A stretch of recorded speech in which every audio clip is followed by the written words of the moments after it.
Ang bawat isa ay magkakaugnay. At ang mundong ito ay parang isang hibla ng tela na hinabi ng tagapaglikha mula sa magkakaibang uri ng sinulid. Ang mga sinulid ng buhay na ito ay nananatiling magkakaugnay sa isa't isa. At mula sa malayo ay nagpapamalas ng kagandahang naaaninag sa pagbuo at pagsasakatuparan ng mga pangarap. Ito ang kwento ng ALS.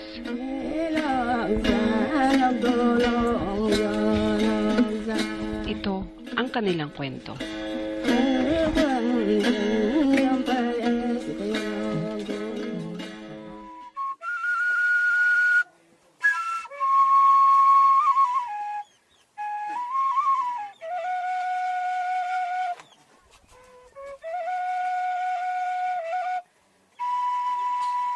Ako po si Ginang Edwina Alaska, isa pong katutubong Palawan.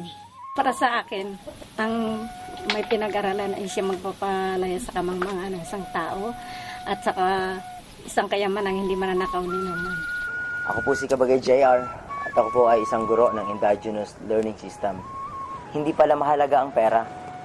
Ang mahalaga ay yung maramdaman mong paglabas mo ng paaralan, nabanggit sa'yo ng estudyante mong, "Sir, ang saya ko, may natutunan ako ngayong araw." Ako si Father Jerome, isang paring SVD, misyonero. Ang tawag ko ay maglingkod, magturo, at magmahal, lalo tigit kong maralita.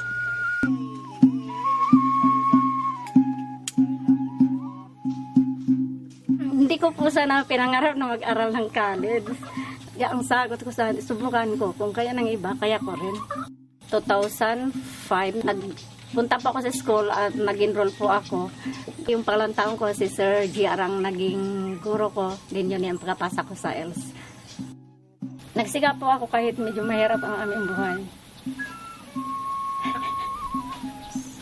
Para lang po matapos po aking pag-aaral.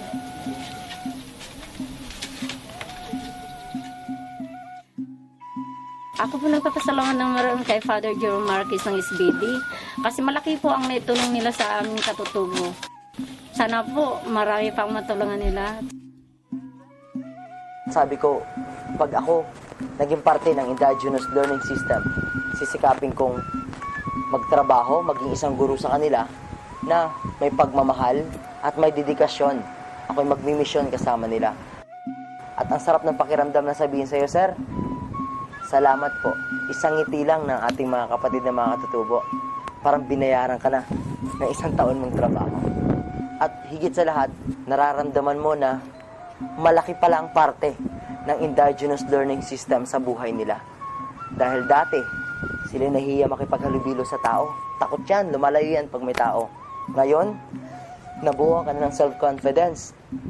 At higit sa lahat, ako'y masaya dahil sila, sa kanila mismong pagkatao, ipinagmamalaki na nila ngayon ang kanilang kultura, sining, paniniwala, at higit sa lahat, mas napapanatili nila ang kanilang sariling identity. 3:00 na, lingkod. INS na, dito namin yan siyempre sa ating pinang 95.8 FM, radyo natin rin YouTube, atin to, sangka pa.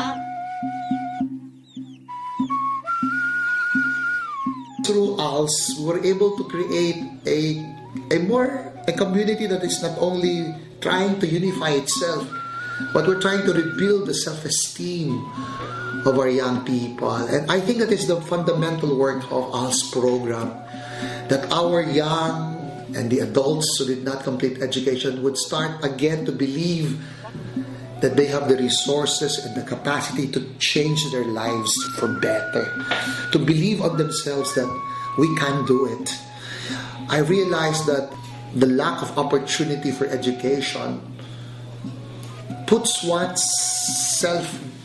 sense of worth at a lower level, and education is an impetus for one to regain back one's self-esteem and self-respect.